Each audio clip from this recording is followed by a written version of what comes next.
What's going on, guys? Welcome to my debt loss journey, where I help you get organized to financial freedom.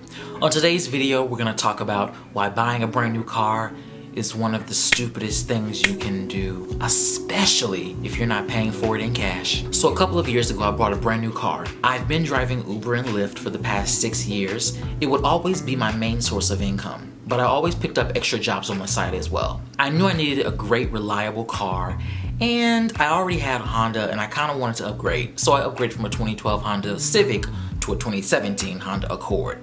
This was a big mistake. I don't really like to regret things, but looking at it in hindsight, in comparison to what I could have been contributing to my retirement, it's kind of a regret. A car note and rent, those two things are probably our highest bill payments we're making monthly. And that money could be going to retirement. That money could be going to your future. Think about all those months you're making payments on your car note. Think about all those payments you could be investing into yourself, into your future. If you have no retirement account, no savings account, you're living paycheck to paycheck, you have no emergency fund, what are you doing? I came to this realization about 2 years ago when I decided to consciously become debt-free and get on track to getting my finances in order. Since then, I've been attacking my debt vigorously. My car is actually the second to last debt I'm paying off, and I'm done with car notes. I'm just done with car notes. If I can't buy the car flat out, I don't want it. From here on out, after this car, hopefully this car lasts me a long, long time, but after this car, I'll be buying used cars, flat out cash.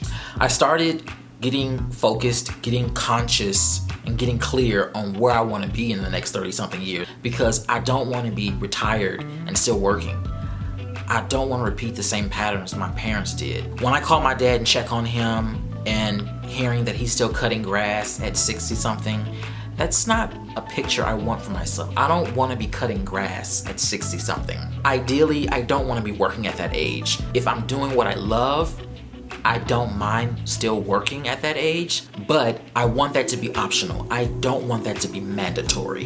And for a lot of people, it's going to be mandatory to work a part-time or full-time job at retirement age. At 33, I'm making the conscious effort, the conscious decision, the smart decision to make sure my future is what I want to live by.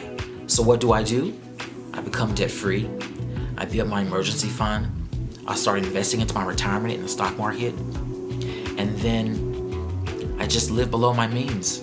The average millionaire is not driving like a millionaire. The average millionaire is driving a used car. The average millionaire doesn't look like a millionaire. The average millionaire is not living in a house like a millionaire, believe it or not. So when you see your friends, your colleagues, your family members getting these new cars, don't be fooled, don't be deceived, stay clear, stay focused. You've got a goal. You see, because when you get to retirement, they're still gonna be working. You're not. That's the difference.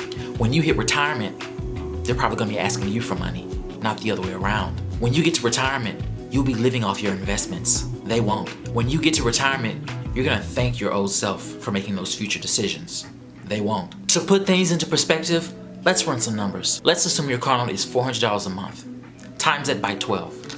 Look at how much that is. That's $4,800 a year you've made to a car note. That doesn't include your insurance. That doesn't include your gas. That doesn't include your oil change. Now let's say you have a 48-month term, a 48-month lease or finance. Guess how much that is in 4 years? That's $19,200. That's $19,200 that could have went into your Roth IRA, and it would have grew with interest. But instead, you've wasted all that money on something that depreciates. It depreciates. Would you rather spend $19,200 on something that depreciates, or act like you got a car note and pay yourself, investing yourself into your retirement, into something that's going to grow with interest? Let's take a look at something else. If you go to investor.gov, you'll see a compound interest calculator. This will calculate how much money you invest initially into the stock market or your Roth IRA, for example, and it'll tell you based off the interest rate how much your money will grow in a certain number of years.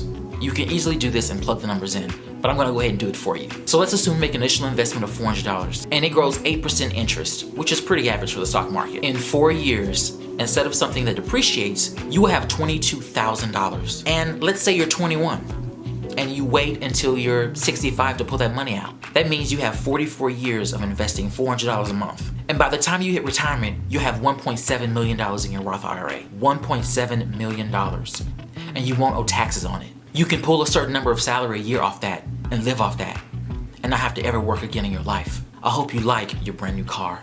You see, we've been tricked because just because you can afford the monthly payments doesn't necessarily mean you can afford the car. The job of the car salesman is to make a sell off you. It's to get you in that brand new car. They want to take your money every month. That's their job. They're trained to do this. If you are young in your 20s working a full-time job and don't have a car, don't have a house, if you are under the sound of my voice, please listen to me. Do not buy a brand new car. Invest your money. Don't save it in a regular savings account. Invest it. A regular savings account will not make your money grow. Forget about your regular bank account. Save your money in a high-yield savings account for short-term goals. For long-term goals, invest it in the stock market. That's your Roth IRA, that's a mutual fund, that's stocks, bonds, whatever. If you're living at home with your parents rent-free, take advantage of this moment. If you haven't taken out student loans, take advantage of this moment. Student loans hold us back. Although I'm not saying education isn't great, but what I am saying is that student loans, when you get done with school and you start paying those off, they hold you behind. They hold you behind because that money could be going someplace else, and that someplace else is you. I wish I had someone like me right now when I was 20 years old, when I was 18 years, when I was 17 years old. Because if I had someone like me in front of me, I probably wouldn't have gone to college to get that art degree, and I wouldn't have got a brand new car. This is Vernon with My Debt Loss Journey. Thanks for watching.